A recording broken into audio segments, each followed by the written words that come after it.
Hi అండి, అందరికీ నమస్కారం. ఈరోజు నేను చూపించబోయే వీడియో సియాకు లేదా సీకాయ ఆకు అంటారండి. ఇది పచ్చడి చూపిస్తున్నాను. దీన్ని చూడడానికి చింత చిగురులా ఉంటుందండి. ఇది కాకపోతే దీనికి కొమ్మలకి చిన్న చిన్న ముళ్ళు ఉంటాయి. చూసి జాగ్రత్తగా కోసుకోవాలి.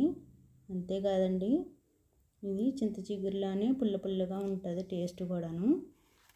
అందుకే దీన్ని అనారోగ్యంగా ఉండి నోరు బాగాలేని వాళ్ళకి, ఆకలి లేని వాళ్ళకి పెడితే ఇష్టంగా తింటారు. కాకపోతే ఇది ఆకు చిన్న చిన్నగా ఉండటం వల్ల కొయ్యటం కొంచెం కష్టంగా అనిపిస్తుంది.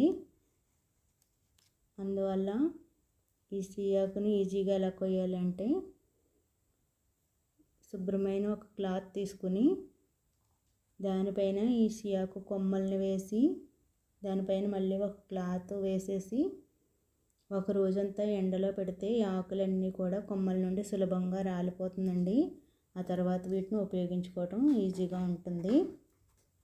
ఇలా చేయటం వల్ల కూడా పచ్చడి టేస్ట్ అనేది ఏమీ మారదండి, అలాగే ఉంటుంది. టేస్ట్ చాలా బాగుంటుంది. తర్వాత ఈ ఆకులన్నిటినీ కూడా శుభ్రంగా ఆకులు కొమ్మలన్నీ తీసేసి, ఈనెలు కొమ్మలు అన్నీ తీసేసి ఆకులు మాత్రమే ఒక గిన్నెలోకి తీసుకుని, ఇంకా ఏమన్నా చిన్న చిన్న పుల్లలు కొమ్మలు ఏమన్నా ఉంటే తీసేసి వీటిని శుభ్రంగా 2-3 సార్లు కడిగి ఒక స్ట్రైనర్లో వేసుకోవాలి.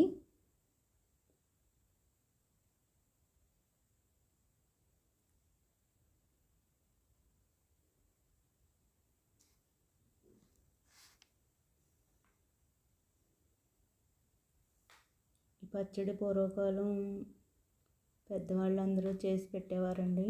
అనారోగ్యంగా ఉన్నవాళ్ళు ఇష్టంగా తినేవారు. పుల్ల పుల్లగా ఉండడం వల్ల ఆరోగ్యానికి కూడా చాలా మంచిది. అంతేకాదండి, నిల్వ కూడా ఉంటుంది. ఇది 15 రోజుల వరకు నిల్వ ఉంటుంది.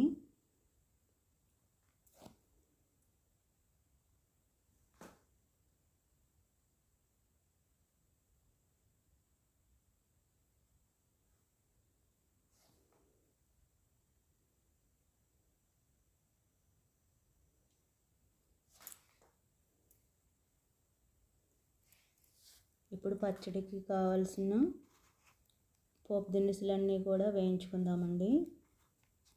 ముందుగా స్టవ్ వెలిగించి ప్యాన్ పెట్టి అందులో 4 స్పూన్లు నువ్వులు వేసి దోరగా వేయించి మిక్సీ జార్లోకి తీసుకోవాలి.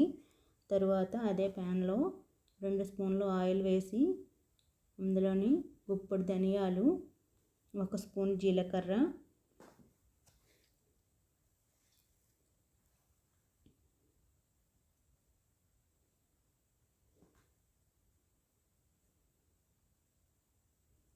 ఒక 20 ఎండుమిర్చి ముక్కలుగా కట్ చేసి ఆ ముక్కలు వేసి దోరగా రంగు మారకుండా వేయించుకోండి. ఇవన్నీ కూడా మిక్సీ జార్లోకి తీసుకుని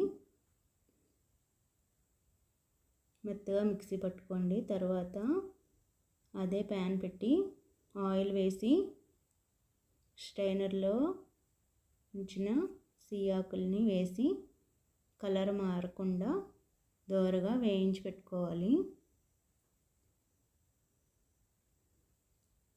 ఈ ఆకులు దగ్గరుండి వేయించండి. కలర్ మారితే టేస్ట్ మారిపోతుంది. కలర్ మారకుండా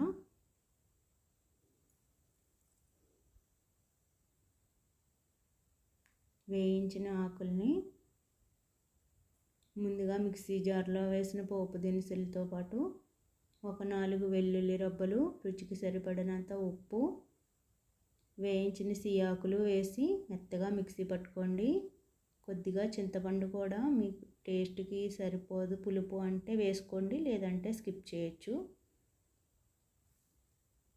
మెత్తగా మిక్సీ పట్టిన సియాకు మిశ్రమాన్ని ఇప్పుడు పోపు వేసుకుందాము.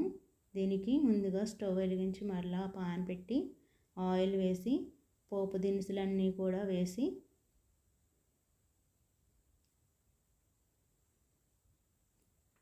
వెల్లుల్లి, పచ్చిశనగపప్పు, మినపప్పు, జీలకర్ర, ఎండుమిర్చి, కరివేపాకు, ఆవాలు అన్నీ కూడా వేసి దోరగా వేయించిన తర్వాత ముందుగా మిక్సీ పట్టిన మిశ్రమాన్ని పోపులో వేసి వాటర్ అంతా కూడా ఎగిరిపోయేంత వరకు వేయించి స్టోర్ చేసుకుంటే ఈ పచ్చడి 15 రోజుల వరకు నిల్వ ఉంటుందండి. అంతేకాదు ఆరోగ్యానికి కూడా చాలా మంచిది. మీరు కూడా ఒకసారి ట్రై చేసి ఎలా వచ్చింది అనేది నాకు కామెంట్ చేయండి. Thank you.